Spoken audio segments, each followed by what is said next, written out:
Children raised by a narcissistic mother will find traditional depictions of loving, supportive, and nurturing mothers hard to understand. Let me tell you, when I hear people sing, "Sweet mother, I never forget you," and I'm like, really? I didn't get that. What do you mean, sweet mother? What do you mean that mother is supposed to be loving, supportive, and nurturing? What do you mean? I didn't get that. You know what? Life in itself is not fair. Because growing up with a mother that has all the qualities I'm about to share in this video was tough, was hard. And coupled with the fact that I am the only girl in the family of 7 children, I was just like, what's going on? What did I do wrong? Why am I getting this kind of treatment compared to what my brothers got? And why is it that I'm not loved? Because I used to be so confused. I used to be very, very disappointed in the mistreatment, the abuse, the neglect.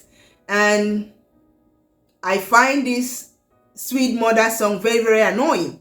And let me tell you, Mother's Day is my worst holiday in the year. I'm always feeling so disgusted by it, so annoyed. So, you know, it's a lie. It's a lie. I mean, it's a lie. But there are people who had wonderful mothers, and the picture or the depiction of how a mother should be is true to some people, but not all. Hi, my name is Mfon. Welcome to my channel. This is a channel where we talk about healing from childhood trauma.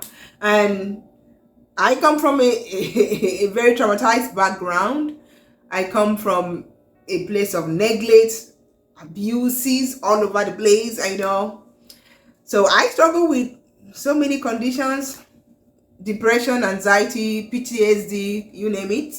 So hence this channel is about healing, because I know what it feels like to be in a very, very dark place and just wanting to make sense of what happened. So my name is Mfon, and today we are going to talk about narcissistic mothers, the trait of a narcissistic mother, because narcissistic mothers are largely self-absorbed. The world revolves around them, which means their children too. So some of the most common signs of a narcissistic mother are, number one, comparing siblings to one another and their peers.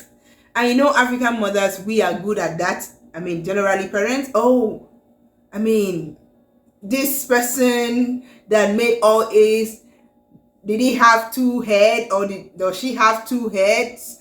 You know, myself personally, I was compared with my siblings. I remember my younger brother, he used to make first position in school. He was smart, you know, academically. And my mom used to say, oh, why is he more intelligent than you? He's your younger brother. And you know what, as parents, you're not supposed to compare your kids to one another, because we are all different. We are all different, and our talents and gifts are different. And for a mother to say, oh, your brother is smarter than you, that was very wrong. And that's what narcissistic mothers do. If you do such, that is not right. Please stop it. It's one of the traits of a narcissistic mother. A mother should not compare their children among themselves. They should not compare them to their siblings. I was compared to my siblings, and coupled with the fact that I used to do a lot of work. And when you compare me to my younger one, do you give him the kind of work that I do? Maybe he has the time to read his book. I don't have the time because I'm doing too much work. I used to do a lot of work when it comes to cooking and cleaning and washing my brother's clothes. I used to do all that, and my brothers don't do anything. So, and you still compare me. And sometimes she will say that I am not smart. I mean, how am I going to be smart when I do all the work? I don't have time to read. I didn't used to have time for myself. I didn't used to have time to read. I didn't used to have time to study. My own was to be sure that food is ready morning, afternoon, evening. And I must make groceries every day for everybody to eat. But every other person can go and explore life, and then they will still compare me to them. How is that fair? When I say life is not fair, believe me, how is that fair? She would say something like, your brother speaks better English than you. And my brother works in a big company in Nigeria, and he speaks very well. He speaks good English. But comparing him with somebody that stays home, I literally wakes up in the morning to cook before my mom wakes up. I was like, my day starts in the kitchen and ends in the kitchen. How am I going to develop myself to be able to speak like him? How am I going to waste the time? I don't have time. I go to school, and before I leave, she will say, come back early so that you go to the market. How am I going to develop myself to speak as he does? But yet, you still give me too much work and still shame me, still put me down, still humiliate me, still compare me with my younger ones. That doesn't make any sense. So, a narcissistic mother compares their children. Please take notes. And number 2 is playing favoritism. Let me tell you, in my house, I was the scapegoat. And I know for sure who is the golden child. So a narcissistic mother elects a golden child who's above reproach. My mother didn't used to rebuke that person.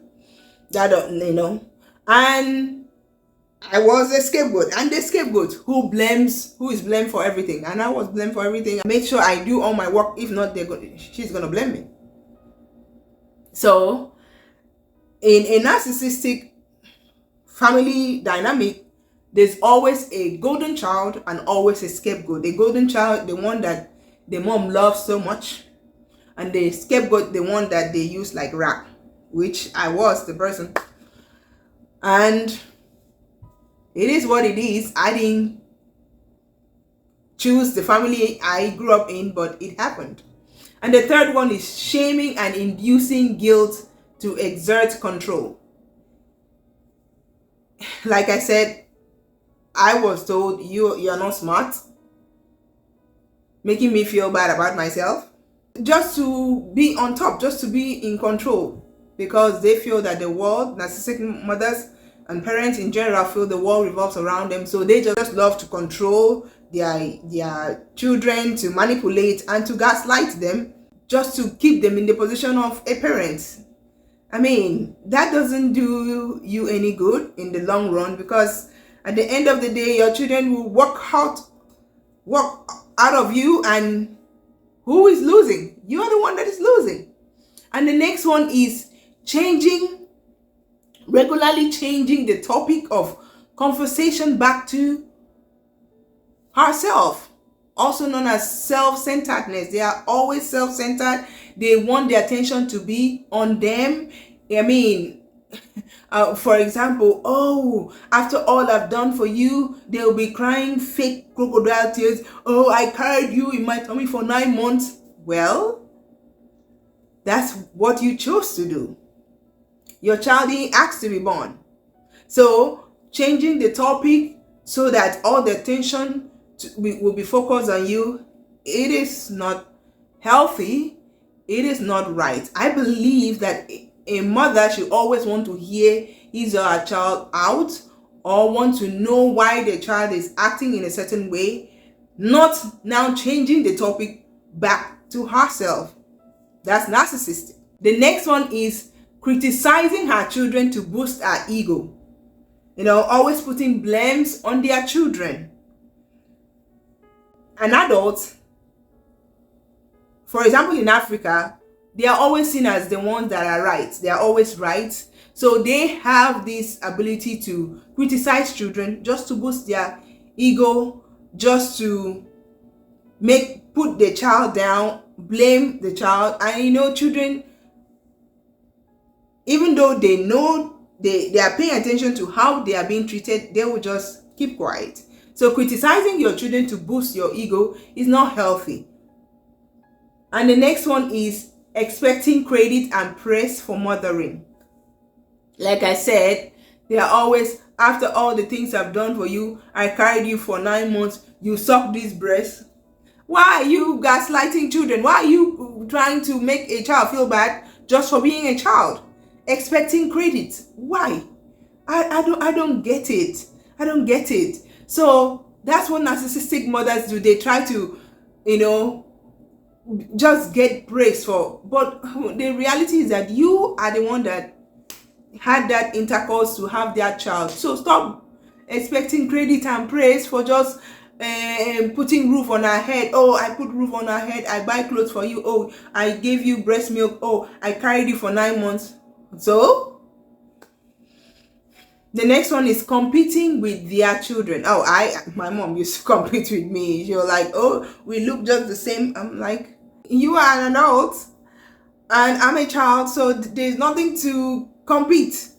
All right, so they compete with their children. And the next one is displaying little to no awareness of how her behavior affects others. Very true. I mean, I used to endure mean treatment, bullying, teasing, mocking, and my mom didn't care. How her action was so hurtful, was so abusive, was so humiliating. She did not care. So a mother that aims at destroying or belittling that child, I don't know what you're gonna gain. So narcissistic mothers can damage their children's self-esteem and emotional well-being. Children of narcissistic mothers may have a strong fear of autonomy and struggle to make decisions. That's one of the effects. The impact of being raised by narcissistic mothers, the negative impact of it, well, it doesn't have any positive impact of it. All the impact of narcissistic parenting, growing up with those parents, is always negative, because you were always being put down, your feelings were not validated, you couldn't, you struggle with poor self-image, you struggle with what's the word, making decisions or standing up for yourself. I'm trying to get the word out. You are always afraid of what people would say. You are always people pleasing. You please people. You couldn't say no. That's the word. You couldn't say no. You are people pleaser. So you struggle to come out from those kind of bad way of the way you were raised. And you know what? It wasn't your fault. That's the way you were able to cope. And that's why this channel is here. We are here to help people who went through this kind of growing up negative way of raising children to heal. That's why this channel is called Healing from Childhood Trauma, because most of our trauma is caused by the people that took care of us, by our parents. Yeah, it is what it is, by our loved ones. So click on the like button and give this video a like, subscribe to the channel, and make sure you turn on your bell notification to notify you the next time I upload a new video. And come back for narcissistic fathers. I started with narcissistic mothers because it affected me directly, and I'm going to share the impact in the future. So please like the video, subscribe to my channel, and let's talk more about the impact of these treatments, so that we can also know the treatment on how we can heal from it. Thank you so much for watching. And if you are wondering about the one I did before, which was narcissistic parent, I encourage you to watch this video. It shares stress of a narcissistic parent in general. So watch this video. Thank you so much for watching, and I'll talk to you in my next video. Bye bye.